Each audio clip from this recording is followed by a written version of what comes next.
আল্লাহ যা করেন তা মঙ্গলের জন্যই করেন। সমাজে প্রচলিত এই বাক্যটির সঠিক ইসলামী ব্যাখ্যা কি? আল্লাহ রাব্বুল আলামিন আমাদের জন্য দুনিয়াতে যা কিছু করেন এর পেছনে মঙ্গল থাকতে পারে, আমাদের কোনো কল্যাণ থাকতে পারে, এই সুধারণা আল্লাহর প্রতি রাখা।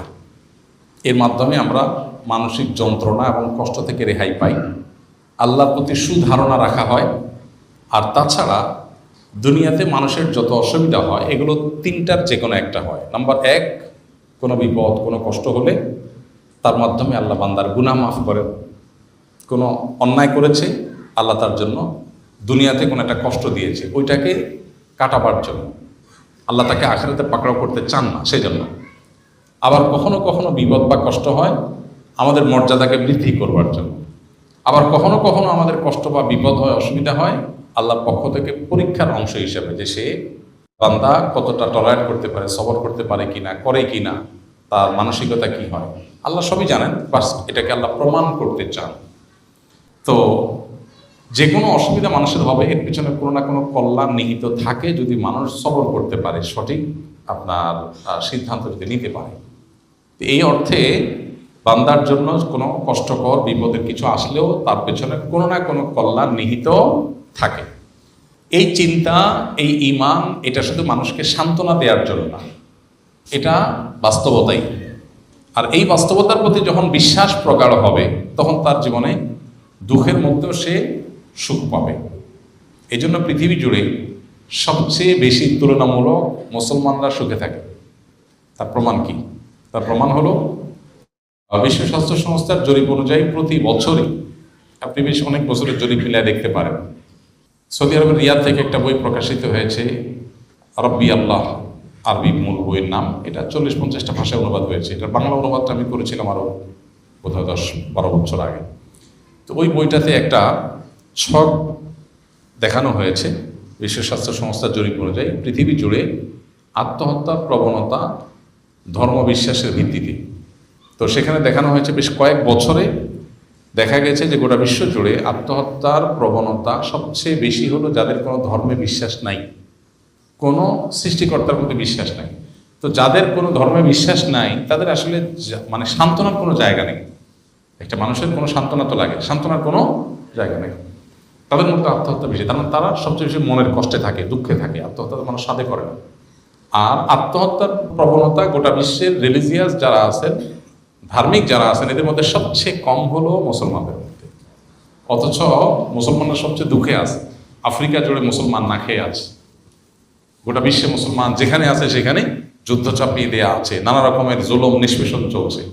আত্মহত্যা সবচেয়ে বেশি এদের মধ্যে থাকার কথা, কিন্তু পরিমাণ সবচাইতে কম। কারণ ওই যে তাদের ঈমান তাদেরকে সুখী করে।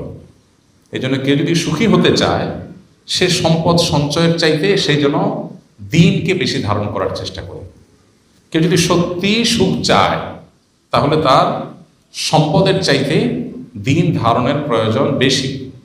হ্যাঁ, কেউ যদি ভাবসাব চায় তাহলে ডেফিনেটলি সম্পদ লাগবে।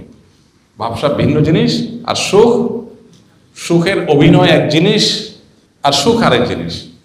সুখের ভালো অভিনেতা হতে চান তাহলে অনেক টাকা পয়সা লাগবে, আর সুখী হতে চান তার জন্য দিন লাগবে। দিন, আল্লাহর কাছে নিজেকে সারেন্ডার করার মতো মানসিকতা লাগবে, বাস। তো এই জন্য নবী করিম সাল্লাল্লাহু আলাইহি ওয়াসাল্লাম বলেছেন, আজাবান লি আমরিল মুমিন, আজাবান লি আমরিল মুমিন ইন্না আমরাহু কুল্লাহু খায়র। ঈমানদারের পুরো বিষয়টাই খুব পিকুলিয়ার, অদ্ভুত। কারণ ঈমানদারের জীবনে সব কিছুতেই কল্যাণ। ইন আসাবাহু খায়রুন, ঈমানদারের জীবনে যদি কোনো ভালো কিছু হয়, কোনো সুসংবাদ আসে, উপকারী কিছু আসে, তখন সে শাকারা, আল্লাহর শুকরিয়া জানায়, আলহামদুলিল্লাহ বলে, ক্রেডিটটা আল্লাহকে দেয়। তো একদিকে সে নেয়ামত পেয়েছে, আবার শুকরিয়া আদায় করে সে সওয়াব পেয়েছে, দুই দিকে লাভ। ওয়াইন আসাবাহু শাররুন, আর ঈমানদারের যদি কোনো ক্ষতি স্পর্শ করে তাকে, বিপদ আসে, সবারা, তখন সে সবর করে, ধৈর্য ধারণ করে। ফাকানা খায়র আল্লাহ, আর ধৈর্য ধারণ করলে তার বিনিময়ে সে আল্লাহর কাছ থেকে রিওয়ার্ড পায়। তাহলে সুখ পেলেও তার লাভ, দুঃখ পেলেও হাতে মরলেও লাখ, বাঁচলেও লাখ।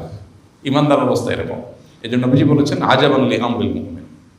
এই জন্য যে ভাই প্রশ্ন করেছেন তার প্রশ্ন উত্তর হলো এটাই যে আল্লাহ যাই করেন বান্দার জন্য মঙ্গলের জন্য করেন। এর মানে হলো সবর যদি করতে পারে বান্দা, তাহলে দুনিয়ার কোনো অকল্যাণ, দুনিয়ার কোনো কষ্টই মানুষের জন্য ক্ষতিকর নয়। শুধু সবর যদি সে করতে পারে, এটা তার বহুগুণ লাভ হয়ে তার কাছে ফিরে আসবেই আসবে। আল্লাহ আমাদেরকে সবরের তৌফিক দান করুন। একটি মাত্র আমল আছে, একটি মাত্র আমল আছে, যে আমলের বিনিময়ে আল্লাহ ব্ল্যাঙ্ক চেক দিবেন, ব্ল্যাঙ্ক চেক দিবেন। সমস্ত আমলের বিনিময় এত নেকি, এত সওয়াব। কোরআনে কারীমের একটা হরফ, একটা অক্ষর তেলাওয়াত করলে কত নেকি? 10টা নেকি। নেকি কি? নেকি জিনিসটা কি? আখিরাতের কারেন্সি। আমরা টাকাটা ভালো বুঝি, যদি বলতাম যে 10 টাকা পাওয়া যাবে, তাহলে এটা ব্যাখ্যা করা লাগতো, তাই না? যে একটা অক্ষর পড়লে 10 টাকা পাওয়া যাবে। আরে টাকা বাদ দেন, 10 পয়সা পাওয়া যাবে, তারপরেও কি বোঝা যাইতো। বাট নেকি বুঝি না, এটা আখিরাতের কারেন্সি। যে দেশে গেলে আর ব্যাক করবেন না, যে দেশের কারেন্সির আর কখনো কনভার্ট করার দরকার হবে না, যেই জগতের কারেন্সির কখনো কনভার্ট করার দরকার, কারণ ওখান থেকে আর কোনো জগতে যাওয়ার অপশন নেই। লাস্ট ডেস্টিনেশন অফ লাইফ, মানুষের জীবনের সর্বশেষ গন্তব্য, সেখানকার কারেন্সি প্রতি হরফে 10 টাকা, 10টা কারেন্সি। কিন্তু সওয়াবের ব্যাপারে আল্লাহ বলেছেন ইন্নামা ইউওয়াফাস সাবিরুনা আজরাহুম বিগাইরি হিসাব। যারা ধৈর্য ধারণ করবে বিপদে আপদে কষ্টে জিমখেসে, যাক আল্লাহর ফয়সালা মেনে নিস, হজম করবে, আল্লাহ তাদের বিনিময় দিবেন ব্ল্যাঙ্ক চেক দিয়া, হিসাব ছাড়া। আল্লাহ আমাদেরকে সবর করার তৌফিক দান করুন। আজকের সমাজে নামাজি কালামী মানুষ পাবেন, পর্দা করেন, হাত মোজা পা মোজা করেন, সেরকম পর্দানশীল মহিলা পাবেন, দাড়ি টুপি আছে মাশাআল্লাহ, হালাল হারাম মেনটেন করেন, এরকম মানুষ পুরুষ পাবেন। কিন্তু সবরকারী মানুষ খুব বেশি পাবেন না, খুব কম।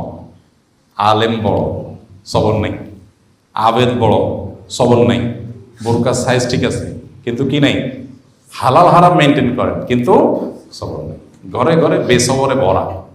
সবরওয়ালা মানুষ এখন পাওয়া যায় না। এখন সবাই নিজেকে অমরি মেজাজের মানুষ মনে করে, সবাই নিজেকে মুসাই মেজাজের মানুষ মনে করে। কোনো উল্টাপাল্টা দেখলে আমার মাথা ঠিক থাকে না, একদম উল্টাপাল্টা আমার সহ্য হয় না। উনি নিজে ঠান্ডা মাথা অনেক উল্টাপাল্টা করে যান, শুধু আরেকজনটা দেখে মাথা গরম হয়। শয়তান তার অপকর্মকে তার কাছে সুশোভিত করে দিয়েছে, সে মনে করছে সে অনেক ভালো মানুষ। আল্লাহ আমাদেরকে সবরের তৌফিক দান করুন। আস-সবরু জামিল, সবরের চাইতে সুন্দর কিছু নেই। আল্লাহ আমাকে আপনাকে আমাদের সবাইকে বেশি বেশি সবর করার তৌফিক দান করুন। যারা সবর করতে পারে এদের মর্যাদা আল্লাহ দুনিয়াতে বাড়ায়, আখিরাতেও। এজন্য সবরকারী মানুষ অনেক বেশি দরকার। সাধারণ ইবাদত বান্দেগী কত আমল, সুবহানাল্লাহ আলহামদুলিল্লাহ কবার বলছেন, এটা থেকে বড় জিনিস হলো কতবার সবরের ডোক গিলতে পারছেন। মেজাজের বিরুদ্ধে কিছু হয়েছে, ডোকটা গিলে ফেলছেন, এটা কঠিন কাজ। আল্লাহ আমাদের তৌফিক দান করুন।